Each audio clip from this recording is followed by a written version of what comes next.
Hello बच्चों, कैसे हो आप बच्चों। आज हम पढ़ने जा रहे हैं हमारी पाठ्य पुस्तक बसंत भाग 3 का 16वां पाठ, जिसका नाम है पानी की कहानी। क्या नाम है हमारे पाठ का? पानी की कहानी। इस पाठ को जिन्होंने लिखा है वो है रामचंद्र तिवारी जी, जिन्होंने इस प्यारे से पाठ को लिखा है।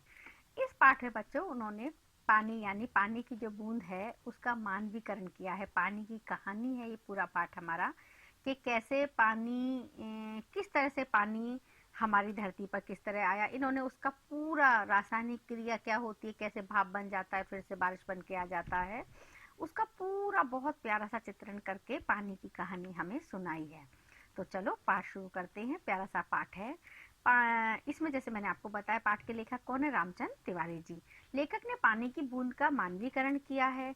पानी की बूंद जन्म से लेकर पूरे जीवन चक्र की कहानी, मतलब जन्म जैसे पानी का होता है, पानी की बूंद का जो जन्म होता है और तब तक वो खत्म होती है, उसकी पूरी कहानी इस पाठ के माध्यम से हमें समझाई है उन्होंने। तो चलो हम शुरू करते हैं आगे की कहानी। कि कहानी की शुरुआत में लेखक हमें बताते हैं कि बेर की झाड़ी से एक मोती जैसी छोटी सी बूंद, बेर की झाड़ी से एक पानी की छोटी सी मोती जैसी बूंद वो लेखक के हाथ पे आके गिरती है और उनकी दृष्टि उस बूंद पर पड़ते ही वह रुक गई। मतलब जो बूंद थी वो लेखक के हाथ पे आके गिरती है और लेखक की जो दृष्टि है, हाथ पे जब बूंद गिरती है तो लेखक की जो दृष्टि है वो उस पे आके रुक जाती है। तो लेखक कहते हैं कि थोड़ी देर के बाद उनकी हथेली से सितार के तारों की सी झनकार सुनाई देने लगी।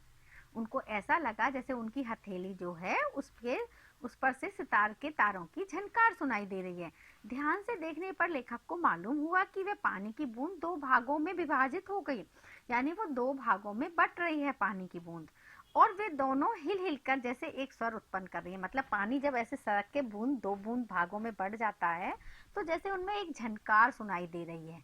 आप सोचो, पानी की बूंद का इतना प्यारा सा मानवीकरण चित्रण उन्होंने किया है हमारे लेखक ने। उन्हें ऐसा लगा मानो जैसे वो बोल रही हैं, उनसे कुछ कहना चाह रही हैं। लेखक ने यह पानी की बूंदों का इतना प्यारा सा चित्रण किया, मानवीकरण किया। उसके बाद लेखक उन बूंदों से बातें करने लगता है। जो हमारे लेखक हैं वो बूंद से बातें करते हैं। ओस की बूंद अपने बारे में बताती है। जो ओस की बूंद है, जो बेर के पेड़ से उनके हाथ पर आ गई है, वो अपने बारे में उन्हें बता रही है। वे लेखक की हथेली पर बेर के पेड़ से आई। वो कह रही है कि पहले मैं बेर के पेड़ पर थी, वहां से आपके हथेली पर आई हूँ। पानी की बूंद पेड़ से अत्यधिक नाराज है, उसको पेड़ के ऊपर बहुत गुस्सा आ रहा है। वह कहती है कि इस पेड़ को इतना बड़ा करने के लिए मेरी जैसी असंख्य बूंदों ने अपनी कुर्बानी दी है। लेखक उसकी बात बड़े ध्यान से सुन रहा है। वो इसलिए बताती है कि आपने देखा होगा कि पेड़ की जो जड़ें होती हैं और जड़ों में महीन महीन रोए निकले रहते हैं, जड़ों के अंदर भी पेड़ की, वो पानी को सोखते हैं और जब वो पानी ऊपर आता है पेड़ के तने में आ जाता है और तने से पत्ते पे आके और वो ओस के रूप में गिरता है। तो वो कह रही है कि मुझे जो ओस की बूंद है उसे बड़ा गुस्सा आ रहा है पेड़ के ऊपर। वो कहती है मेरी जैसी जाने कितनी असंख्य बूंदों ने कुर्बानी दी है तब जाकर इस पेड़ के लिए। लेखक उसकी बात जो है बड़े ध्यान से सुन रहा है। जो हमारा लेखक है वो उसकी बातें बहुत ध्यान से सुन रहा है, लेखक जो है। फिर वो कहती है कि उसके बाद पेड़ की जड़ों द्वारा पानी को खींचा जाना और उसका प्रयोग अपना खाना बनाने के लिए करना, और अंत में पेड़ के पत्तों के छोटे छोटे छिद्रों से बाहर निकल आने की कहानी लेखक को बताती है। जैसे मैंने अभी आपको बताया कि पेड़ की जो जड़ें होती हैं वो कैसे पानी को खींच लेती हैं और अपना उसका प्रयोग करती हैं, और अच्छा पानी का प्रयोग करके खाना बनाने के लिए, मतलब पानी होता है ना, लेखक की वो बूंद बता रही है कि कैसे जड़ें पानी मतलब अपना मेरा अच्छे से उपयोग कर लेती हैं। अंत में पेड़ के पत्तों के छोटे छोटे जो छिद्र होते हैं पत्तों के, उनमें से निकल के और कैसे मुझे बाहर फेंक देती हैं।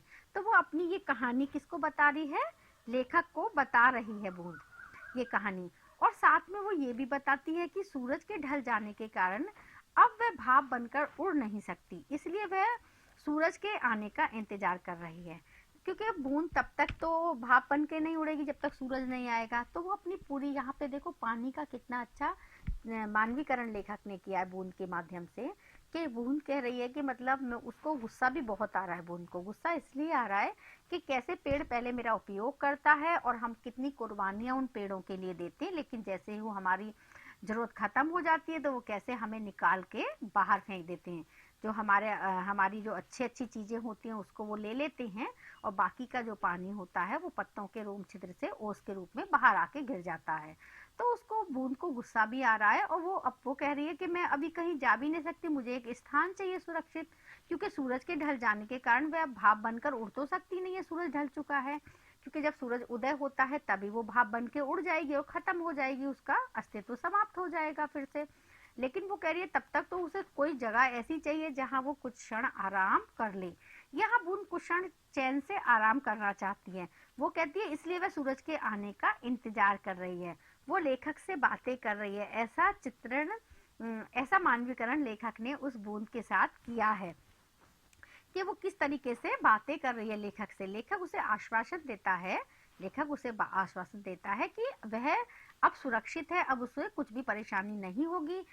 इसके बाद छोटी सी बूंद लेखक को अपनी उत्पत्ति की कहानी सुनाती है कि वो कैसे पैदा हुई। बूंद कहती है कि जब हमारे पूरे ब्रह्मांड में उथल पुथल हो रही थी, अनेक नए ग्रह और उपग्रह बन रहे थे। ब्रह्मांड में जब उथल पुथल हो रही थी, नए ग्रह उपग्रह बन रहे थे, यानी ब्रह्मांड की रचना हो रही थी, तब मेरे दो पूर्वज हाइड्रोजन यानी हाइड्रोजन और ऑक्सीजन गैस सूर्यमंडल के आग के रूप में मौजूद थे। सूर्यमंडल में उस समय हाइड्रोजन, यहाँ पे नाम हाइड्रोजन के लिए आया है, आग के रूप में वहां पे सूर्यमंडल में वो लोग मौजूद थे। और सूर्यमंडल लगातार अपने निश्चित मार्ग पर चक्कर काटता रहता है।